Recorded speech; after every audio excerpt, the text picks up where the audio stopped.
My name's Sam Fullerton, originally from Pittsburgh. I am a recovered opiate addict. I was doing about 600 to 700 milligrams a day. I probably should be dead.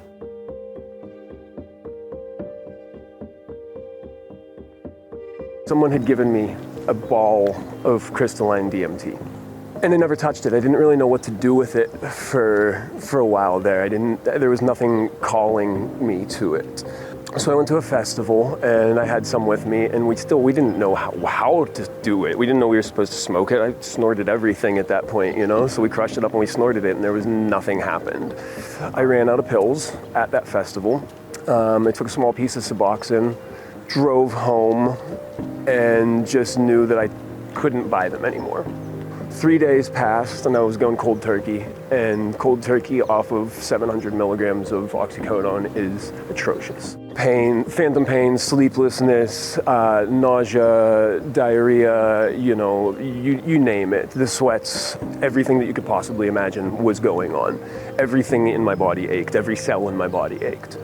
I was about to lose my house, and I was fallen off. There was no question. I mean, that was like the most stressful experience that I've ever had to go through, and I'm going through withdrawals, and there's no question in my mind I am gonna fall off. Ready to buy some pills, and the light just kind of went off in my head. I said, grab that DMT. Something has to happen. I don't know what it is, but something has to happen right now, or I'm in a bad, bad, bad place. So I grabbed it, and I started just loading up the pipe, It was really magical. The first time I hit it, it was this feeling just kind of started overwhelming me, and I had to take off my shoes because I needed to feel everything, So I went out onto the street, and I could feel the concrete, and then I walked into the mulch, and I could into the grass, and I could just feel everything touching me, and and just it was this magical feeling that couldn't explain. So went back into the house and I said, we got to do this again. And I did this for about 2 hours. DMT trips, for anyone who might not know, are probably typically 7 to 12 minutes long.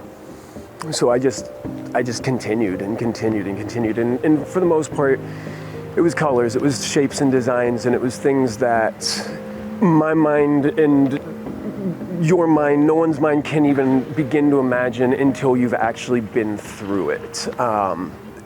Probably 2 hours in, I looked up at the television, and DJ Shadow, What Does Your Soul Look Like, was on. And I said, that's a very good question. And I packed it up and I hit it one more time. And this was the first time that I really felt anything close to a breakthrough, I guess.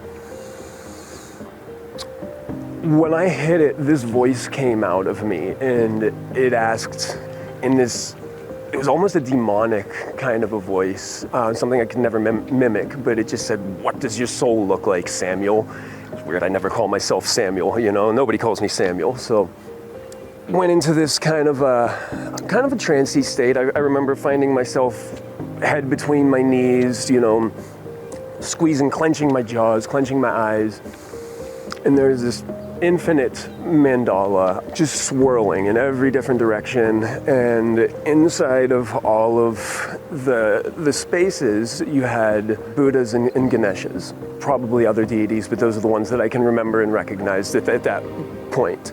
And I had no, at that point, real background in Hindu or Buddhism or anything, but there they were, and they were basically beckoning me, calling me, telling me, like, come to us and be absolved of everything that's inside you. Let it go. And so I went towards them, and when I got to them, they showed me what my soul actually looked like. And my soul was black.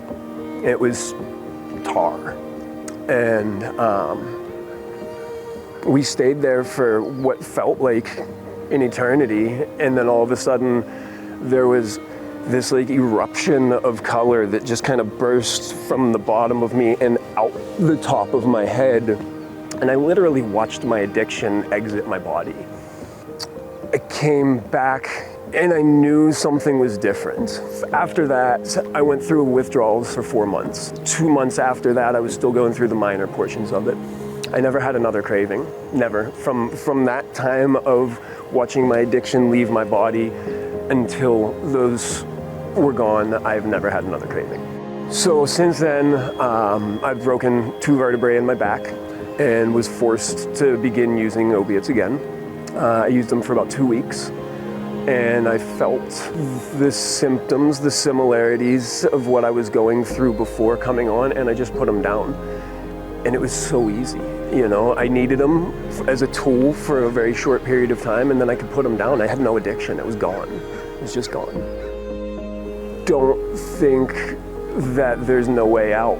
If there's fear in you, embrace that fear. You can do this too, you know? You can absolutely do it too.